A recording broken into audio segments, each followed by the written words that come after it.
No creen que el fin del mundo esté cerca, pero sí que el fin del mundo tal como lo conocemos puede llegar en cualquier momento. ¿Y qué más vale estar preparados? Siempre listos para enfrentar eventos catastróficos, se capacitan para varios escenarios de corta o larga duración: terremotos, huracanes, apagones masivos o estallidos armados globales. Para muchos pueden parecer paranoicos y conspiracionistas, pero las recientes medidas de algunos gobiernos indican que incluso si así fuera, no son los únicos con ese tipo de preocupaciones. En este video les contaremos quiénes son y qué persiguen los denominados preparacionistas, y sobre todo qué grado de locura tienen y qué grado de sensatez. Ahí les va.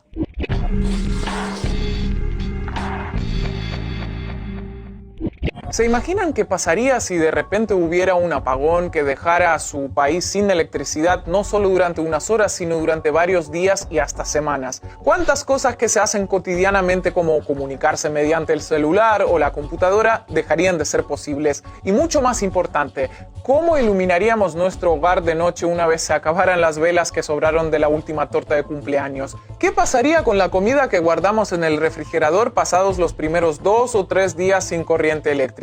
¿Dónde y cómo compraríamos comida y otros víveres sin poder pagar con tarjeta y con los cajeros sin funcionar? No son preguntas que nos planteamos cada día, ¿verdad? Pero eso es precisamente lo que hacen los preparacionistas. Y en semanas recientes, de alguna manera, el Ministerio de Defensa austríaco se sumó a esa preocupación cuando advirtió que el país se preparaba para un apagón eléctrico a gran escala en Europa Central. Las autoridades no dudan en lo más mínimo que sucederá. Lo que no saben con seguridad es cuándo exactamente, y apuntan a que será antes del 2026 y por tanto hay que prepararse desde ya. Bajo el lema ¿qué hacer cuando todo se para?, el gobierno austríaco lanzó una campaña con consejos prácticos para afrontar el evento: proveerse de víveres, combustible, velas, baterías, agua potable y dinero en efectivo, acordar puntos de encuentro con familiares o maximizar la colaboración vecinal, entre otros. Consejos que los preparacionistas aplican en su vida diaria desde hace tiempo. Además del abastecimiento preventivo de alimentos, agua, combustible y artículos de primera necesidad,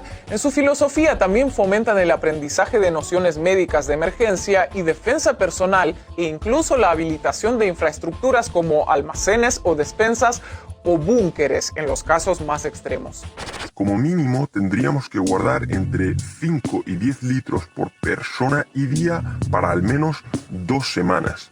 En primer lugar, la linterna, que nos ayudará a ver por la noche o si hace falta luz para lo que sea. Va a haber desabastecimiento generalizado, pues una de las cosas que tú puedes tener en casa para estar más tranquilo es esto: alimentos no perecederos. Haceros reflexionar sobre algo que por desgracia está tan infravalorado últimamente como es la supervivencia real. Aunque en lo primordial el preparacionismo se apoya en los mismos fundamentos en todo el mundo, sus integrantes pueden mostrar diferencias relativamente grandes según el país. Mientras en Japón se centran sobre todo en el día después de un terremoto, los preparacionistas de Florida se han hecho expertos en las consecuencias de huracanes y tormentas tropicales. Y no todos los integrantes del movimiento lo son en la misma medida. Los hay que apenas almacenan velas, cientos de alimentos enlatados y una caja con bastante dinero en efectivo, hasta preparacionistas extremos que cultivan sus propios alimentos en el terreno en el que construyeron un búnker en previsión de un holocausto nuclear. Desde mediados del siglo pasado, el preparacionismo ha tenido varios momentos de auge. Durante la Guerra Fría en Estados Unidos y otros países, el propio gobierno alentó de alguna manera el movimiento a través de sus programas de defensa civil, que incluían la construcción de refugios públicos contra bombas atómicas o la emisión de documentales sobre cómo protegerse de un ataque nuclear. En los años 60, el nacimiento de grupos antisistema, combinado con la escasez de algunos productos por la inflación y la devaluación del dólar, dio alas a los preparacionistas y sus tácticas de supervivencia individuales. A finales de los años 90, el entonces llamado Efecto 2000 les supuso otro empujón ante el temor de un colapso de las redes informáticas a nivel mundial. Algo similar sucedió tras los atentados del 11S. Y aunque hasta ahora nunca han tenido la razón en sus vaticinios más catastrofistas, energéticas podrían tenerla pronto. En Austria no solo lanzaron una campaña previendo el escenario de un posible apagón masivo, el gobierno también aprobó 90 millones de euros para transformar casi un centenar de cuarteles en estaciones autosuficientes con reservas de energía, combustible, agua potable y alimentos. La policía diseña protocolos antisaqueo y de regulación del tránsito en ausencia de electricidad.